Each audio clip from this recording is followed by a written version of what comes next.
Welcome back, Mr. Jairaj and Dr. Balal.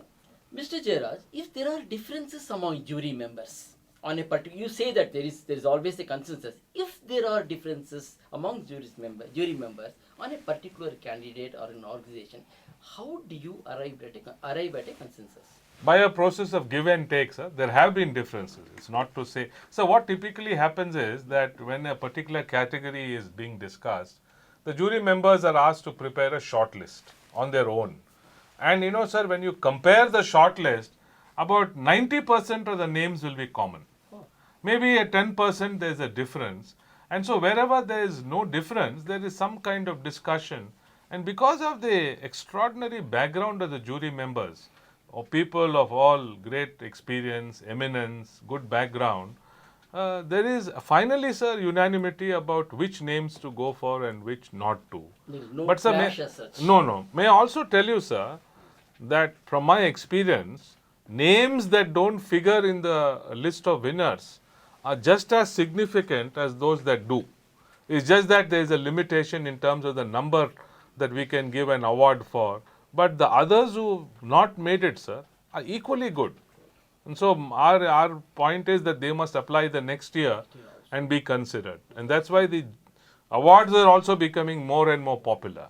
That's an interesting point you made, Mr. Jairaj. Mr. Jairaj, how do you put your experience as an efficient IS officer to good use during jury meetings?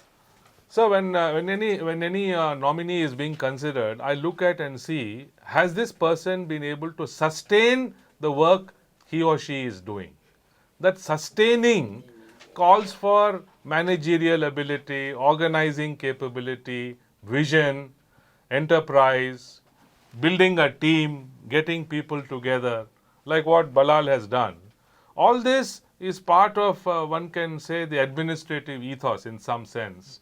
And also, since, as you put it, sir, I have worked in BMP and I have worked in various public domain jobs, I'm also able to make an assessment of what is the impact of what they have done in terms of the public good, the public interest. So that's how my background helps me in making a connection with potential winners. That's great, Mr. Jairaj. Dr. Balal, you had an illustrious career in the US. What motivated you to give it up? Is it your wife or India? Both. If my wife is listening, it has to be my wife. But very honestly, I think my wife played a major role in making me come back. And as I mentioned earlier, I think what I realized over a period of time was that in the US it didn't matter. There were a dime a dozen nephrologists who could do the same thing that I was doing. And if I left the US, there would be no impact on that care there. But I thought there would be an impact of a nephrologist coming to Bangalore and to Karnataka. When I came to Karnataka, there were hardly some 8 or 10 nephrologists in the state. There was no nephrology training at all in the state. So we started the first nephrology training in the state of Karnataka. My first student joined in '99 and he came out in 2001. He's now a nephrologist, head of nephrology at Mangalore. So it was a big difference coming here because we could do a lot of things which impacted the people. Certainly that was not something that would happen in the US. I would probably be well known, maybe make a lot more money. But certainly for the general public, it would not make any impact. But I feel there was an impact which I think most people who go abroad should think of. I think we are more needed in India rather than needed in the West. Certainly training there is very useful.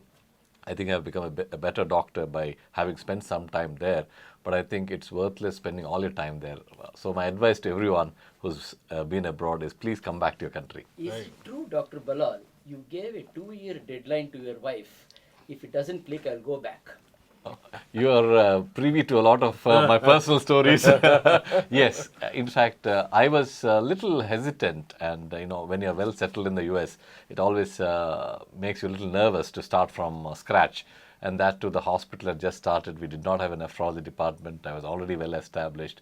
So I decided, and I told my wife, 2 years, come what may. Even if I don't see a single patient, I'll sit in this office of mine at Manipal Hospital. And at the end of 2 years, if I'm not happy with the decision, I'll go back. And fortunately for me, the hospital in the US said they'll keep my job open for me, which they did. And finally, they kept saying, you come back, but I had decided to stay back. And that's probably one of the best decisions I've taken in my life of coming back to India. That's good. That's good. Dr. Ballal, you built from scratch the nephrology department in Manipal Hospital. How big and useful now is it to the people with kidney problems? I think it's quite a useful department. Just to give you numbers, when I came, we did not have any nephrology department, and that was good in some ways because I could build it the way I wanted to. I didn't have to follow anyone's footsteps. When I came, we had 2 dialysis machines, and we were probably doing a maximum of 70 to 80 dialysis per month. Now we have grown to 80 machines. We do about 5,000 dialysis a month. We cover 6 hospitals of our own plus 2 other hospitals in the city of Bangalore. We were the first to start training in the field of nephrology, and we now train 2 nephrologists a year, every year. We have 10 fellows in the department. We are an active transplant program.